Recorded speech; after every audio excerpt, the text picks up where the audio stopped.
definitely improved chances of survival amidst these predators. So it's entirely possible that the incredible ability to walk on water has been around for an extremely long time.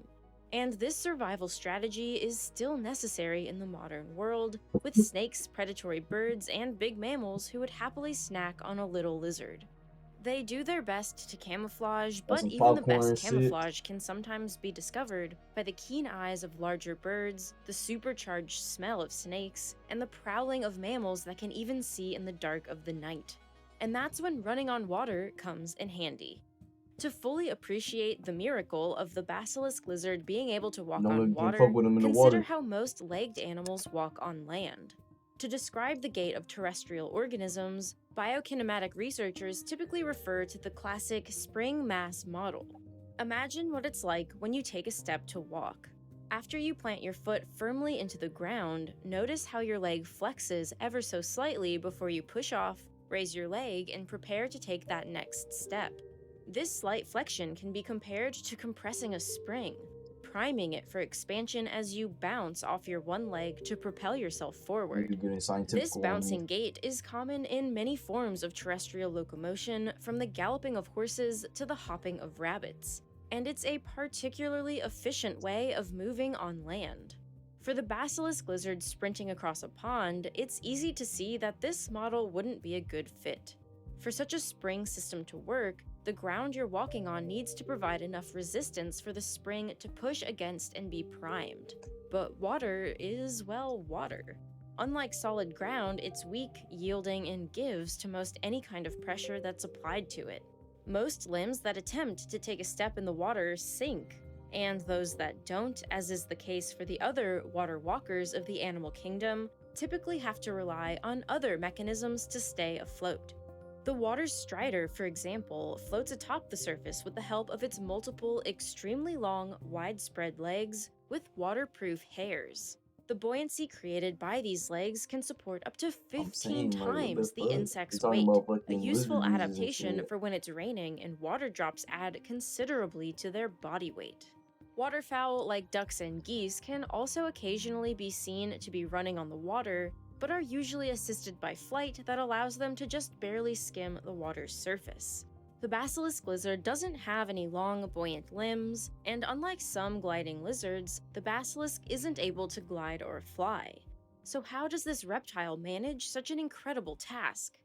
Using high speed cameras, researchers have discovered just how the basilisk lizard does it. Instead of the classical bouncing spring model, You sound basilisk like lizard Sonic. hind limbs move in a more bicycling, piston like fashion, a totally unique form of movement. The piston like movement of the basilisk can be sequenced into three distinct phases known as the slap, the stroke, and the recovery phase. As the name of the They first put it phase in the new suggests, the shows. basilisk lizard first slaps the surface of the water, which creates a pocket of air that keeps the lizard from sinking. It's this same kind of air cavity forming phase that allows us to skip tiny pebbles across the surface of a lake.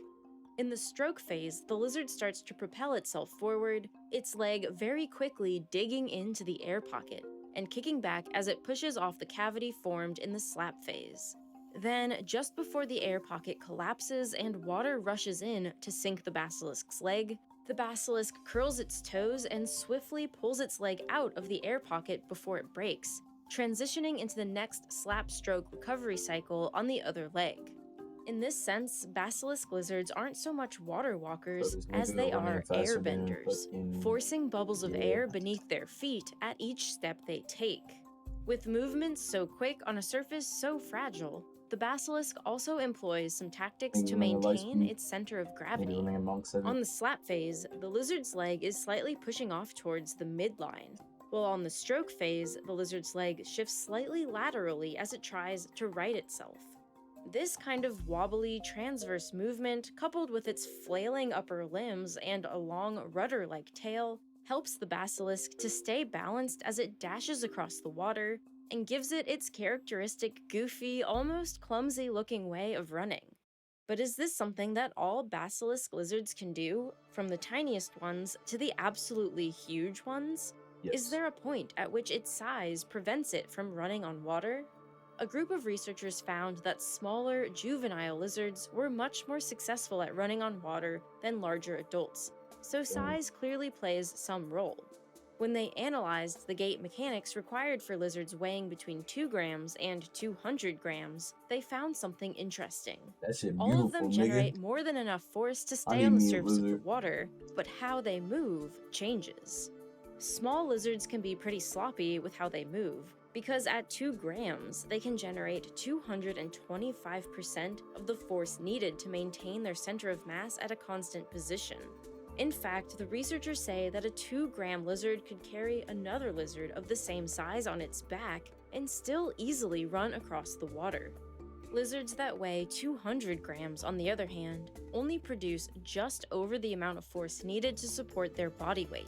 They have to avoid drag and yank their feet out of the water as quickly as possible, because they're much more likely to sink.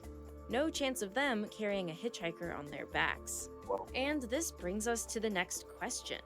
Could humans ever do this? If we wore the world's biggest flippers and never skipped leg day at the gym, could we generate the force necessary to walk on water? Unfortunately, not on this planet. Researchers calculated that humans would have to run at 30 meters per second or 67 miles per hour on 1 square meter fins to generate the necessary force. Not even Usain Bolt could manage it. But if we reduce the gravity to only 20% of Earth's gravity, basically getting it to the moon's gravity, we'd have a chance. You'd still have to wear small fins and weigh no more than 73 kilograms, but then it would actually be possible to walk on water. But considering there's no water on the moon, this isn't the most useful information, but who knows what future humans might get up to. Until then, we're more likely to use the basilisk lizard for inspiration with our machines. The revolution for Final Cut Pro has just begun. Create cinematic, Hollywood-looking effects for your edits and stun your audience within minutes. Get a pro toolset at the price. This simultaneously funny-looking and incredible adaptive strategy of the basilisk lizard has captivated the attention of researchers in the field of biomimetic robotics. That is, scientists and engineers who take inspiration from movements in nature and emulate it with machinery.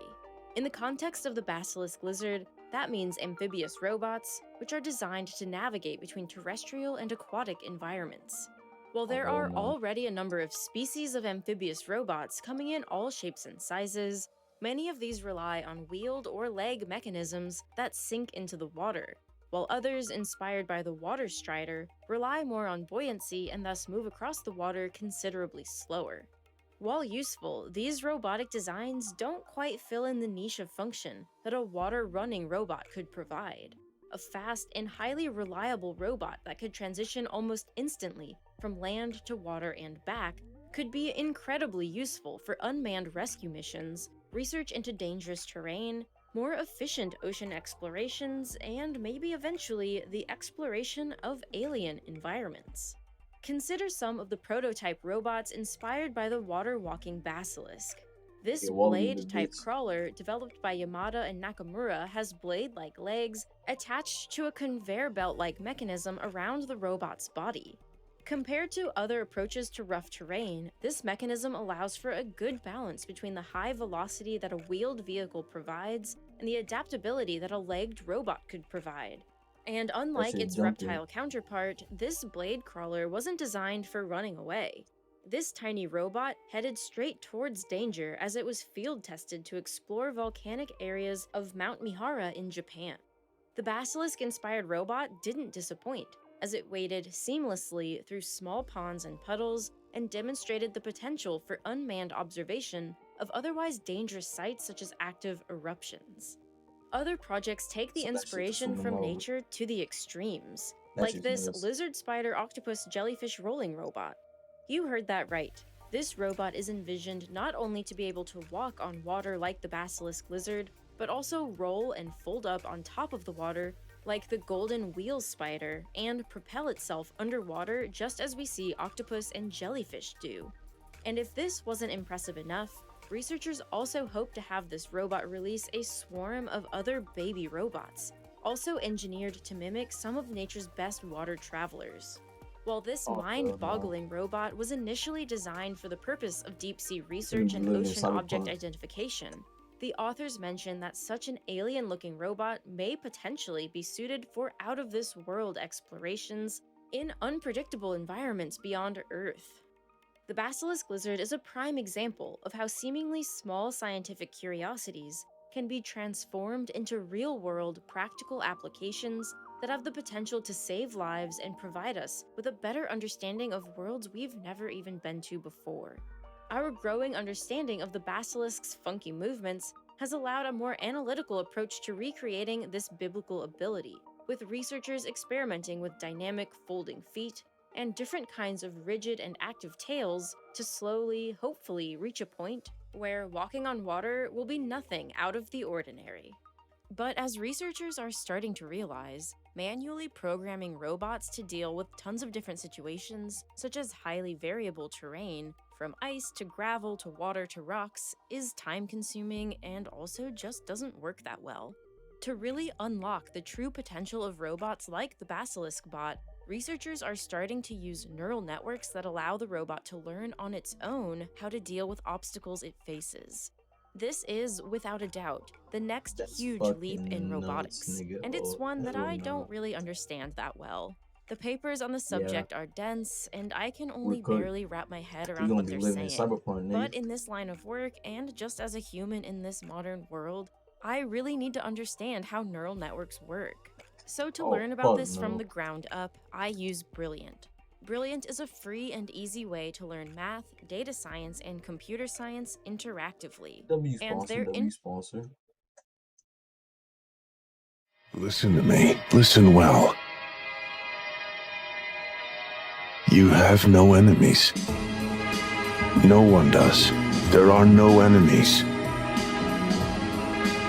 No one out there deserves to be hurt. No one at all.